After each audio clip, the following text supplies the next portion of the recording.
Kumusta mga kapwa ko Bicolanong Uragon? For today's video, ito nga po pala ay part 2 ng una ko pong in-upload about nga po doon sa Pasinaya, Naik, Cavite. So ngayon mga kapatid, nakikita nyo po, kung ang nakita nyo po ng una ay hindi pa po upgraded, ngayon po upgraded na po mga kapatid ang aking ipakikita sa inyo. Dahil ito nga po ang aming tiningnan dito nga po sa Pasinaya, Naik, Cavite. Sakop po ng Muson mga kapatid.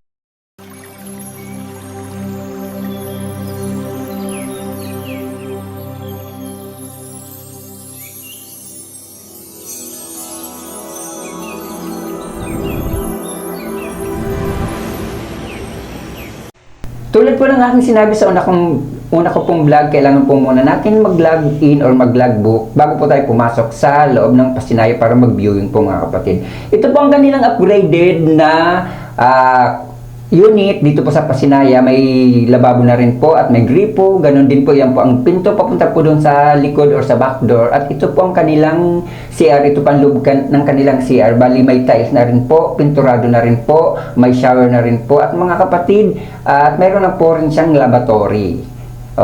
Nakikita nyo po napakaganda kaysa dun po sa unang aking pinakita na hindi pa po siya pinturado or hindi pa siya upgraded. At ito naman po ang loob ng kanilang unit dito po sa Pasinaya mga kapatid. At ito naman po ang kanilang hagdan papunta pong taas. Tiles na rin po ang dalawang hagdan papunta nga po sa taas. At tubular na rin po ang kanilang hagdan mga kapatid. So, ito naman po ang kanilang second floor. Bali, vinyl tiles po ito mga kapatid. Pero depende na rin po sa inyo once na nakakuha po kayo ng unit dito o na-turnover na po sa inyo.